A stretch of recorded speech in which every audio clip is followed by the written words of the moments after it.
Hi, Chapel Hill Academy. This is Mrs. Gendro, and I'm going to be reading to you a very special story called The Tale of Peter Rabbit. This is a classic tale by Beatrix Potter, and it tells all about the adventures of a naughty little rabbit in Mr. McGregor's garden. So, as you can see, I've brought some of my little bunny friends today to join us, so I hope you enjoy the background too. All right. The Tale of Peter Rabbit. Once upon a time, there were 4 little rabbits, and their names were Mopsy, Cottontail, and Peter.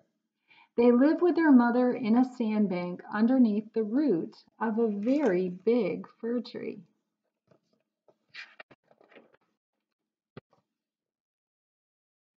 "Now, my dears," said old Mrs. Rabbit one morning, "you may go into the fields or down the lane, but don't go into Mr. McGregor's garden. Your father had an accident there, and he was put in a pie by Mrs. McGregor. Not a good thing. Now run along and don't get into mischief. I am going out."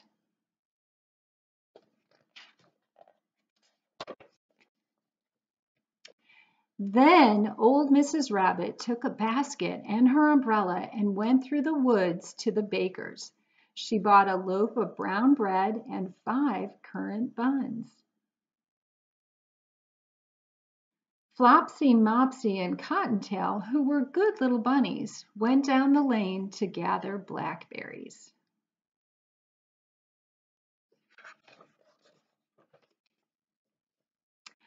But Peter, who was very naughty, ran straight away to Mr. McGregor's garden and squeezed under the gate. Didn't listen to his mom, did he? First, he ate some lettuces and some French beans, and then he ate some radishes, and then, feeling rather sick, he went to look for some parsley.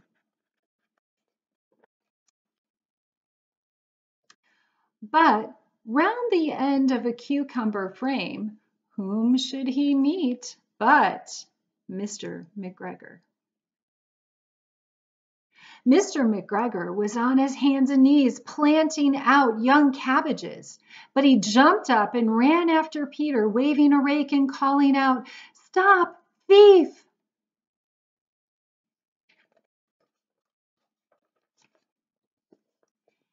Peter was most dreadfully frightened. He rushed all over the garden, for he had forgotten the way back to the gate. He lost one of his shoes among the cabbages and the other shoe amongst the potatoes. After losing them, he ran on 4 legs and went faster, so that I think he might have got away altogether if he had not unfortunately run into a gooseberry net and got caught by the large buttons on his jacket. It was a blue jacket with brass buttons, quite new. Peter gave himself up for lost and shed big tears, but his sobs were overheard by some friendly sparrows who flew to him in great excitement and implored him to exert himself. That means to keep trying. Don't give up, Peter. Mr. McGregor came up with a sieve. Okay, and a sieve you'll see in the picture right here. It's like a strainer. It takes the solid things away from the liquids. Okay, so he used this sieve. He intended to pop it upon the top of Peter. But Peter wriggled out just in time, leaving his jacket behind him, and rushed into the tool shed and jumped into a can. It would have been a beautiful thing. It would have been a beautiful thing to hide in if it had not had so much water in it. Mr. McGregor was quite sure that Peter was somewhere in the tool shed, perhaps hidden underneath a flower pot. He began to turn them over carefully, looking under each. Presently, Peter sneezed, "Kerchoo!" And Mr. McGregor was after him in no time and tried to put his foot upon Peter, who jumped out of a window, upsetting 3 plants. The window was too small for Mr. McGregor, and he was tired of running after Peter. He went back to his work.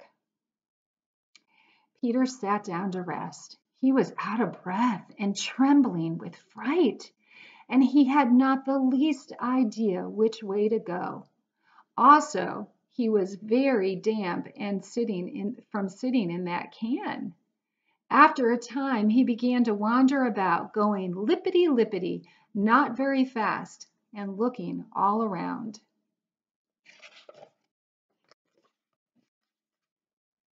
He found a door in a wall, but it was locked, and there was no room for a fat little rabbit to squeeze underneath. An old mouse was running in and out over the stone doorstep, carrying peas and beans to her family in the wood.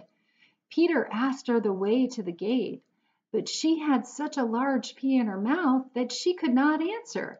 She only shook her head at him. Peter began to cry.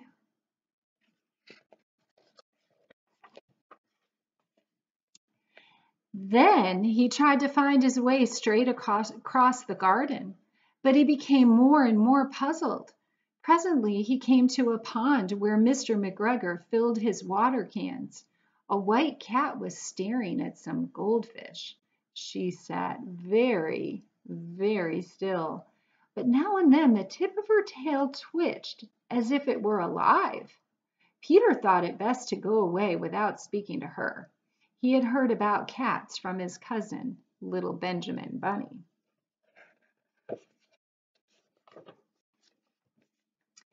He went back towards the tool shed, but suddenly, quite close to him, he heard the noise of a hoe. And a hoe is this tool right here Mr. McGregor is using. Scritch, scratch, scratch, scritch. Peter scuttered underneath the bushes. But presently, as nothing happened, he came out and climbed upon a wheelbarrow and peeped over. The first thing he saw was Mr. McGregor hoeing onions. His back was turned towards Peter, and beyond him was the gate.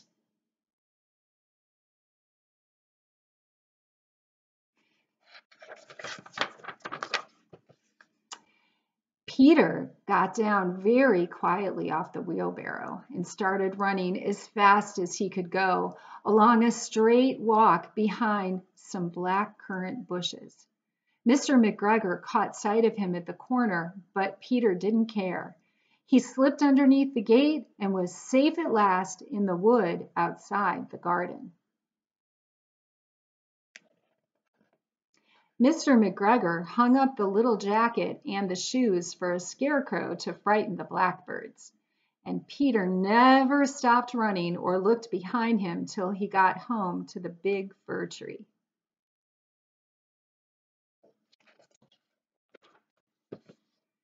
He was so tired that he flopped down upon the nice soft sand on the floor of the rabbit hole and shut his eyes. His mother was busy cooking. She wondered what he had done with his clothes. It was a second little jacket and pair of shoes that Peter had lost in a fortnight. I am sorry to say that Peter was not very well during the evening. His mother put him to bed and made some chamomile tea, and she gave a dose of it to Peter. 1 tablespoon to be taken at bedtime.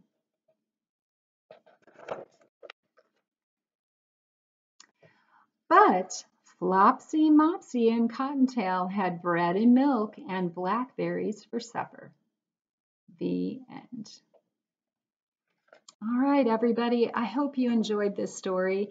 It's a very special story that has been around a long, long time. I remember hearing it when I was a little girl. So I hope you're staying very safe and healthy with your families, and we miss you so much. So take care. Can't wait to see you again soon. Bye-bye.